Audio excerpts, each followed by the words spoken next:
You are listening to KC Sports Network, proudly presented by Emprise Bank, your partner in possible. This is the best of everything, and we have a lot to talk about this week. First off, this is presented by Charlie Hustle, and I am wearing the so soft, so comfy Charlie Hustle Kansas City Sports Network hoodie. It is seriously one of the softest articles of clothing I've ever worn in my life, so definitely check them out. But we have a lot to talk about. Chiefs this week, college football. We had border war last week with Mizzou and KU hoops. But let's rewind a little bit. The Chiefs just defeated the Denver Broncos and Russell Wilson, which it was an ugly game. The Chiefs were up 27-0 and all of a sudden let the Broncos come back into it. No, it was just, that is not who the Chiefs are. That was not their best. And we all know that. But on 101 this week, former Chiefs, Jeff Allen and Mike DeVito, sit down to talk about this win against the Broncos. Should they be worried that it was, they gave up a 27-point lead for the Broncos to get right back into it? Should we be concerned going forward? Or was this just kind of a tricky game coming off a rough loss against the Bengals and just kind of looking ahead to see we got to get to the playoffs? What should we take coming from this game? The biggest thing being up 27-0 and then Denver coming back. Now, I have my thoughts on this. Big picture, I'm not too worried, but why don't we start with you, Big Jeff? What do you think? Is this something that we should be worried about? What's going on here? I'll start out by saying it's not a big deal, so everybody relax. Right. But I love the enthusiasm. I love the standard. The bar is high in Kansas City now. It is. And it's not just about winning games. It's about winning games in the fashion that you should win them when you're playing bad football teams. Right. Especially with what we're trying to do. And I think the biggest disappointment, not only from the fans, but was just how sloppy we were offensively. And Patrick was the first person to raise his hand and take the blame with some of the turnovers. But I think it's been a theme throughout the season, it's particularly on the edges with a little bit of pressure. And I think we can get a little bit better on that end of it. But with all that being said, this is a great football team, Super Bowl caliber football team. It's tough to win games in this league, even with some of the worst teams. The worst teams on a good day can beat you.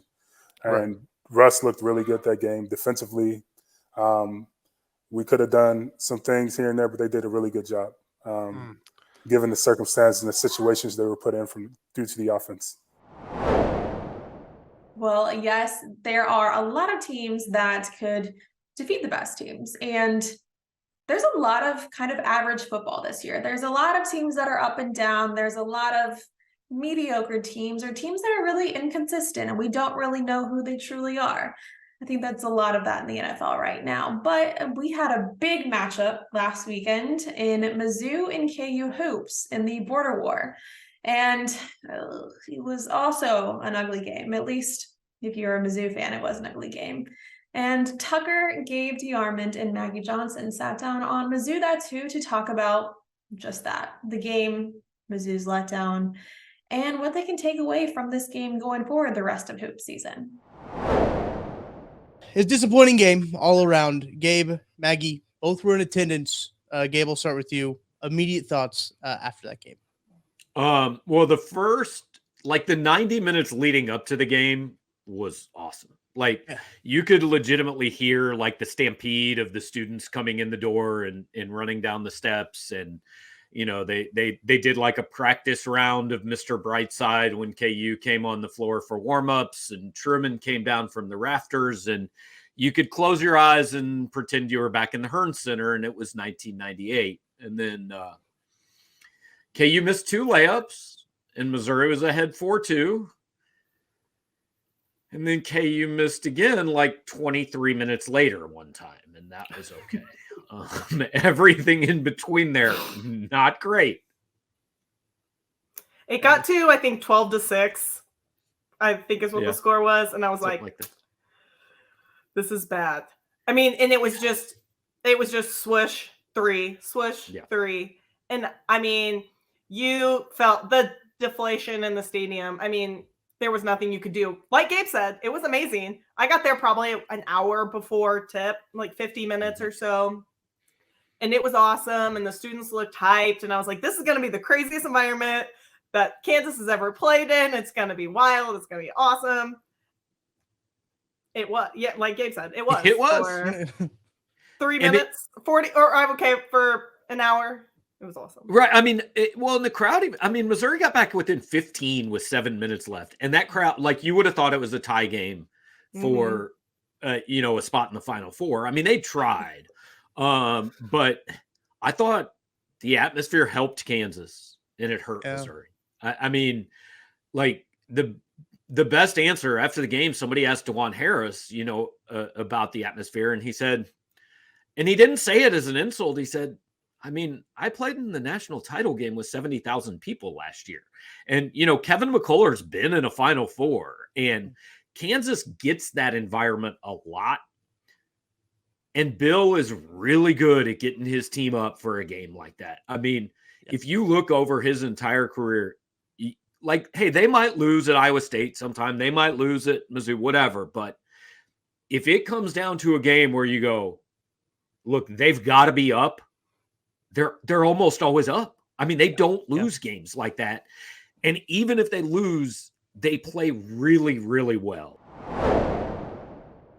Well, Mizzou may have been at a little bit of a disadvantage there because Kansas, they just won the national title last year. They are so used to those huge environment games, those big up for it all the time games with a lot of energy, very loud crowds. And Mizzou Arena was kind of bumping last week. So maybe it was a disadvantage for Mizzou, or maybe Kansas is just that good. Well, talking about a little bit of a home field advantage as well, we had the one and only Derek Johnson on the defensive breakdown this week to talk about the Chiefs defense. Because who better than former Chief Derek Johnson to talk about the Chiefs defense and what the Chiefs did right versus the Broncos and what they can do better. Now, he talks a lot about you just got to win your matchup. And maybe that was his mindset whenever he played as a Chief. And I think it worked really well for him, if so. And they break down this one play where it really shows that the Chiefs, everyone won their battle. Chiefs have a chance to wrap up 7 straight AFC West titles. Man. I mean, you played for a while. You got yourselves a couple of those. Can you imagine winning 7 straight and how that would go for you guys? You know what? At the beginning of the year, every coach I've been a part of, from Dick Vermeil to Herm Edwards to Todd Haley to Romeo Crennel to Andy Reid, my last 5 years with the Chiefs, I tell you what, that's the goal every year, to win the division. Regardless of everything, whatever you want to do, go to the Super Bowl and all that stuff, but you got to win your division. You got to take care of that. And the Chiefs have been doing a really, really good job at that every single year. It's pretty impressive. It's harder to do once you up there like that because everybody's shooting at you. Everybody's going to give you their best game. But my hat's off to Andy Reid and what the Chiefs have done 7 straight years. Yeah, 7 straight. That's really impressive. It's I can't quit saying it because it is it's ridiculous how, I mean, that's unheard of in the NFL. Parity reigns supreme. Like, you see how these divisions all shake up every single year. So hats off to Andy. Hats off to all of them. This week, we're going to talk a little bit about the Chiefs defense in some short yardage situations. They've actually been really good at, coming up with stops, coming up with scenarios that get them off the field or, create a turnover, whatever the case may be. We saw one of those against Denver this week that we will kind of finish on, but we'll dive right in here. We're going to start with some plays against the run. This first one here is against the Chargers. It's a 3rd and 2 on this play, and it really starts up front. Chris Jones wrecking the play there. I know we talk about him all the time, but my goodness, being able to dip underneath here, take on the pulling blocker and kind of blow this up really does the work up front for this team. Yeah, absolutely. When you have any kind of penetration from the inside interior defensive lineman, it kills plays every single time. The offensive set, a really good offense is like, hey, we cannot have any penetration because it messes up everything. It messes because this guy that's pulling around, 71 is pulling around. He's pulling around for a linebacker. He's pulling around for somebody, and he can't get around, and everybody is free. And I tell you what, man, everybody's just taking on block. I mean, from Justin Reed to, I mean, that's a great play on the outside, by the way. But for everybody to be just all in and being able to win your one-on-one matchups. That's when I was in the NFL, that's the biggest thing you had to do. You have schemes here and there and certain things that work a lot, and you have success here and there. But if you can't win your one-on-one matchups, you're going to have a hard time. And right here, I think everybody's just about everybody is winning their one-on-one matchup, which tells you that we're dominating on this play. Well, speaking of winning your matchup, Kansas State football has done just that this year as they won the Big 12 championship and defeated the TCU Horned Frogs. On 3 this week, John, Derek, and Cole sat down with Kansas State Athletic Director Gene Taylor to talk about K-State football and their postseason. Now, K-State is not in the college football playoff, but they're in a bowl game, and they will be playing Alabama. And Gene talks about the playoff committee and what they really thought of K-State. Yes, they just beat TCU, and TCU is in the college football playoff. Kansas State just won the Big 12 championship. So what was kind of swirling around the college football playoff committee whenever they were talking about voting and talking about who really deserves in the top 4 spots for the college football playoff? Well, Gene, how much respect was there for K-State and the playoff discussion with the committee? That is not necessarily for the playoff, but it seemed like K-State they were the highest ranked 3-loss team throughout much of the process. And so I'm just curious what you heard and what your colleagues were saying about Kansas State in that room. Well, obviously I wasn't in there when they talked about Kansas State because I have to leave. But as we talked about TCU and as we talked about Tulane, quite frankly, originally the Tulane loss was a bit of a detriment in the conversations, but as their season went along and TCU's season went along and how we played against TCU, even though we lost that first the regular season game, that respect continued to grow. And then what you really hear from this committee, particularly some of the folks that have either coached football or played football, was how we played our games. They talked about, we don't make mistakes. We don't hurt ourselves. We're well coached. We play hard. They liked some of our, our star players, the Deuce Vaughns of the world and the Will Howard story and even Adrian and the fact that we've overcome. So those are the kinds of things you hear about the kind of team we are. And I think that helped propel us up the rankings throughout the course of the year. And then obviously, if you think about how TCU finished in third, was they lost, but they lost to a really good Kansas State team. And they didn't get blown out, unfortunately, like USC did. You saw USC drop, but TCU was able to stay where they were. So a lot of respect in the room generally for the Big 12, but specifically for us and TCU.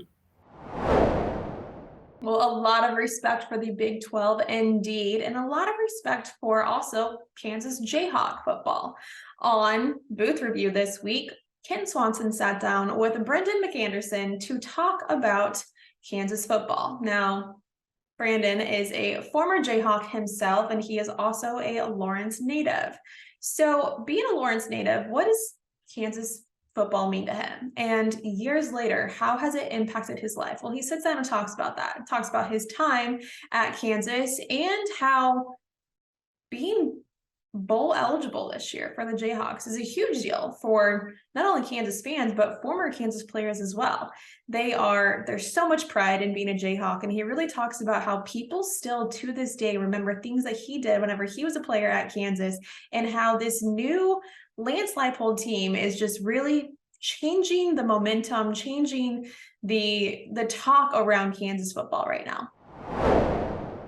You've kind of got a unique story, right? Because you're a Lawrence kid. There's some news today, or this week, about a Lawrence kid making a commitment flip from Baylor to Kansas. Sounds like Calvin Clemens is heading to Kansas for staying home. Yeah. How you stayed home? What can Calvin Clemens expect? man, he can expect to ease into the process, to be fully supported. Because let me tell you, college is hard. Your first year of college is hard.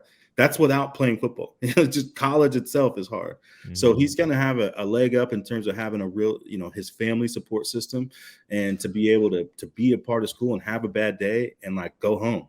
I remember having bad days where I'm like, man, am I cut out for this? Is this too physical? Am I in good enough shape? And I can go home and like talk to my dad and listen to why he thinks I'm, what I could do better, and where I'm weak at, and where my mind's at. So that support system is awesome. And then beyond that, the town cares about you, constantly cares about you. When I wasn't playing, I was getting a full page article in the Lawrence Journal World, and they're like, you know what, Brandon's just keeping on. There was no update. But it was cool that the city cared, and that's carried over. It's carried over. So many people have come up to me and said, man, you gave me your gloves when I was 6, and it made my day. And these kids are in high school and college now. Or, I used to get Facebook messages from people. Now they're grown men, and they're messaging me now like, man, that was awesome, and I was so happy. I saw you play at XYZ. So I think the best part about playing at Kansas is it's forever, especially when you're local. So Calvin Clements is going to be forever for someone. I have a 7-year-old son. He might want to be, he's running around throwing the football saying up Devin Neal, like that's cool. And that's what's cool about being a Lawrence native. That's what's cool about staying home. And that's what's cool about keeping a 4-star player that's going to be big time in a Jayhawk uniform. Well, Kansas football has definitely stepped up this year. And on 21 questions this week, guys answered exactly that, 21 questions.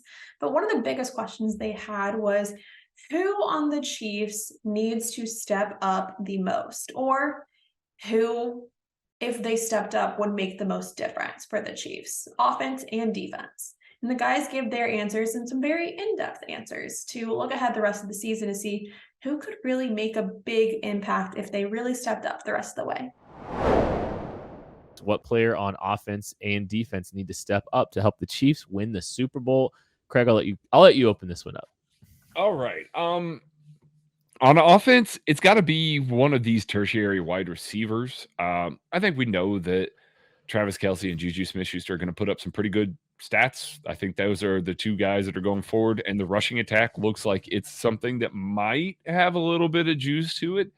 But if a guy like Kadarius Toney, a guy like Mecole Hardman, or a guy like Marquez Valdes-Scantling stepped up in a measurable way, like where we're talking about him in a big way, then this offense did something really, really right. And I think that's going to be the key, because I don't know that there's one individual defensive piece just to kind of streamline into that. Everybody needs to step up a little bit more. But if we're talking about that tertiary wide receiver, then all of a sudden I think we're talking about an offense that did some serious damage in the playoffs. I think Orlando Brown Jr. for me, it's kind of been up and down for him, and this has been a pretty it's been a very, tumultuous isn't the right word. It's just been a very inconsistent contract year for him. And if he plays well against elite pass rushers down the stretch, that's going to help him get paid, and it's going to help this team win a Super Bowl, because the protection there, you feel good about the interior guys. I mean, Andrew Wiley's kind of the weak link in this group as it is, but if you can navigate one guy over and Pat Mahomes' front side, I think you can live with that. So Orlando Brown for me on offense. Defense, who you got, Craig? I mean, on defense, man, any one of the pass rushers not named Chris Jones. Chris Jones is having a phenomenal year. If George Karlaftis or Carlos Dunlap or Frank Clark steps up their game, basically takes it up double what we've seen so far, it gives you that true second option. We've seen what happens when teams decide to, I got ready to say are forced to not double team Chris Jones, but at this point they're just actively deciding not to double team Chris Jones, and it's bad. Like, it's really bad. Chris wrecks teams that way. So they need somebody that can draw more double teams, draw more focus. If you've got a bad tackle, they need one of these guys to be able to force help that direction so that Chris Jones sees more one-on-ones, because then all of a sudden you got two guys that can win. There's a lot of guys that could step up for the Chiefs this year, but on outside the trenches this week, Tucker sits down and really talks about other teams in the NFL. And Nick Lucky and him really discuss, one, the San Francisco 49ers, but also the NFC and kind of what playoffs are going to look like for the NFL as a whole. The AFC has the Bills, the Chiefs, the Bengals, maybe. They have the Dolphins. There's a few teams that are kind of fighting for the number one spot, number one seed, but the NFC has a lot more to shake up. The Eagles are in, the San Francisco 49ers are good, but there's a lot of teams that are kind of, riding that wave of will they get into the playoffs? Like I said earlier, a lot of inconsistent teams right now. And on Outside the Trenches, they talked about just that and what playoffs are going to look like going forward, specifically for the NFC. I'm more impressed as the year goes on by the Chiefs win over the 49ers and how they kind of make the 49ers look like a peewee squad. They look like a Pop Warner team. I think they were missing a lot of though. That was not the real. That's that was fair. not the real. And it was McCaffrey's first week, right? Yep. So they really hadn't figured it out yet. And then did Jimmy G get hurt, right? So Jimmy G, right? Not even. No, he was playing. He was there. I think Jimmy G was still playing, and Jimmy G was fully healthy. George Kittle was fully healthy. They did get some of their guys back, because I remember there was a few guys on the injury report that they did get back. But you're right; they didn't have. They probably weren't as full strength as they're not. They were now. not. They were a tiger with like half its jaw missing. Like they were not the Niners who are like the Bosa McDonald, like those guys who were just absolute demons on the field, man. Like that. I think Bosa left that game early too, if I remember correctly. I could see that, but yeah. So it was like, that you have to put that one to the side. You can't put that in the official stat book because that's not the same Niners team that's right now. That was I'm curious too, just like with the NFC and everything like that. I don't think the NFC is obviously not as good as the AFC. You're gonna see a team that is under 500 make the playoffs for the NFC. I'm sure of it. Whether it's the winner of the NFC South is probably going to be under 500 because all those teams kind of stink. Yeah. But no, that's a really good question about where the loss comes, and if they do get a loss, I wouldn't be shocked if the Broncos get them. Honestly. I know they haven't lost to the Broncos in 14 straight times now, but like that game's at home though, and so like that's the thing is that like you look at a lot of these games, it's very favorable for the Chiefs. A lot of these matches are very favorable. It's too perfect because, like I said, you get Seattle in Kansas City. Yeah. Like different story if you got to go play up in Seattle. That's like Arrowhead. That's a tough place to play. It's a super tough place to play. So it's like, so you get them, late in the season, and then but the divisional ones, man, those are fluky, man. And you know what? The bummer part, even if you make it through unscathed, they're going to expose some late weaknesses because divisional opponents, each other really, really well.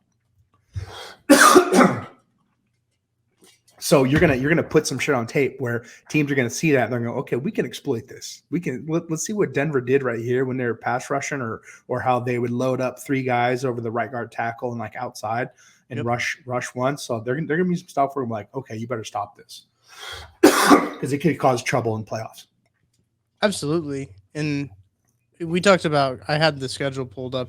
It was that loss to the Titans I was thinking of in 2019 where they lost to the Titans in week 10 and they didn't lose again. But I guess one of those losses where like, oh, that kind of wakes you up a little bit. And I think that Chiefs loss to the Bengals could kind of serve as that, right? As a little wake-up call, but definitely playing a team close coming off of an emotional loss to the Bengals. Then they had to go to a divisional game that could have been easily looked over. Didn't play a full 60. Hey, the next time the Chiefs play a full 60 minutes of football will be the first time they play a full 60 minutes of football. Exactly. I was like, you better say what I'm going to think you're going to say. Exactly. A lot of people are like, if they play full, that doesn't happen. You don't. I'm convinced that you don't play a full. You can't play a full 60. Like it's just not one of those things that's really achievable. Well, the Kansas City Chiefs will head to Houston, Texas to take on the Texans Sunday afternoon with a 12 p.m. kickoff. And it will be Patrick Mahomes' first time playing an NFL game in Texas, his home state. But the Texans, they are 1-11-1. So it should be a very good game for the Chiefs. It should be a very easy win. It should be. Now, The Chiefs have a very hard time playing 60 minutes of solid football, and maybe no team can do that. Maybe no team in the NFL can do that. It's not being done right now. There's a lot of changes going on in the NFL as far as practices go, how much time you can spend in pads, how much time you can spend in training camp before the season, etc. So that might be a factor into why football's a little sloppy right now. But the Chiefs can go in and take care of business. They have what it takes to go in there, put the pedal to the metal, and just blow out the Texans. And on KC Lab this week, Kent, Craig, and Matt talked about the Chiefs' defense and Spagnolia's defense, actually, and what they need to do to take care of business in Houston. And the Chiefs really need to get some turnovers, and the defense can do that this week, hopefully. You know, the Texans are a little bit chaotic right now. They don't really have a true quarterback after Deshaun Watson went to the Browns, and there's just a lot of questions, a lot of uncertainty in the offense for Houston. So the Chiefs defense should take care of business and take that to their advantage. But KC Lab breaks it all down on what we can expect or what we should expect this week against the Texans. The reason you play two quarterbacks is because you have none. And so that's really what it boils down to. The Chiefs, with their defensive personnel, regardless of what you think of them, regardless of what you think of Steve Spagnuolo, still have the better personnel on the field. When it doesn't matter who the quarterback is, they still have the better personnel on the field. So line up and beat them at their own game. There's only so much they can do with either one of those guys. Just don't let the fact that two quarterbacks out there is going to cause you a little extra work, a little extra stress, or extra calls on the field, because you can beat them regardless of which one is taking the snap. I've been letting you cook this whole time, but did you say Taysom Molehill? Yes, I did. 100% did.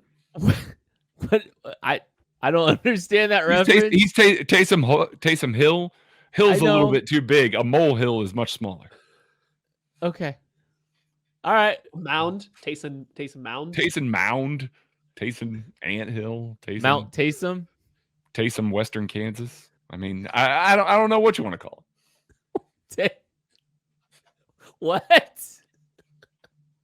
Let's talk about turning the Texans over. Look, we talked about the flip side of this. Hey, like, the only thing that can keep the Texans in this game probably is if they turn the Chiefs over. Well, I want to see the Chiefs get their hands on the football a little bit.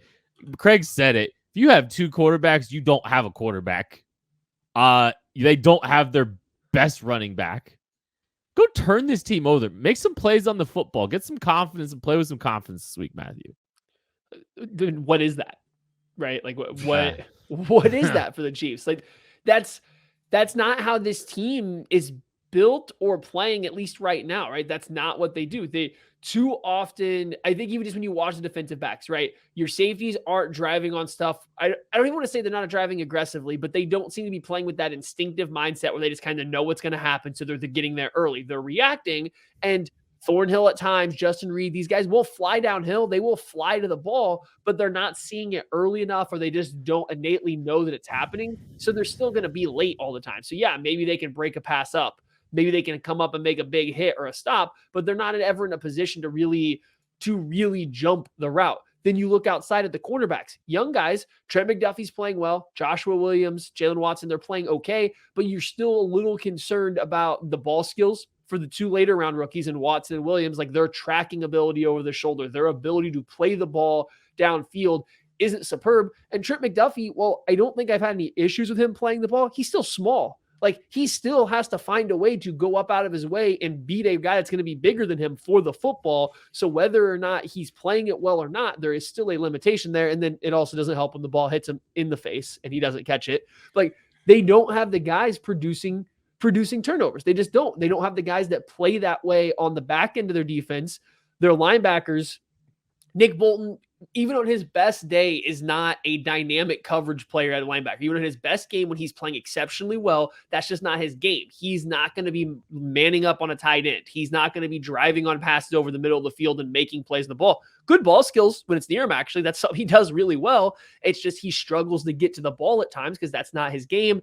And then Willie Gay spends half his time, not really, it's like 1 or 2 series off the field. And we have seen he is the one linebacker, the one guy on this team that seems to consistently make a play on the ball. So I don't know. The Texans will give you an opportunity, but why are we still expecting it? I guess is my Craig. Tell me why I should expect a turnover. Because that's how Spags' defenses have typically worked. I mean, because we want them to work that way. I mean, that's really what it's boiled down to. And yes, you can expect, you can hope for certain things from the Chiefs, but a lot of times it just comes down to each game on its own. And the Chiefs, they're expected to win this one, but maybe we'll see a turnover. Maybe we'll see a different high energy game by the Chiefs where the defense takes care of business. They get a lot of turnovers. The offense just puts them away. And we have maybe even the backups come in. Maybe we'll see Patrick Mahomes sitting on the bench in the second half because the Chiefs are up by so much and we just need to rest him.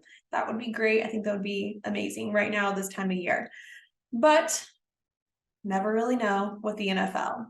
Like Jeff Allen said earlier in the show, the worst teams can beat the best teams sometimes, especially whenever the best teams aren't focused. And I think right now, this is a really big game for the Chiefs to just focus. They've had a rough couple of weeks, the loss to the Bengals and the win over the Broncos, but it was an ugly win. This game is really go in, take care of business. It is the Texans and move on. And the Chiefs should really focus on that, get it done, and move forward. But we will have a lot to talk about next week. We still have bowl season here, and we have the Kansas City Chiefs heading to Texas. This is the Best of Everything, and I'm your host, Michaela Bennett.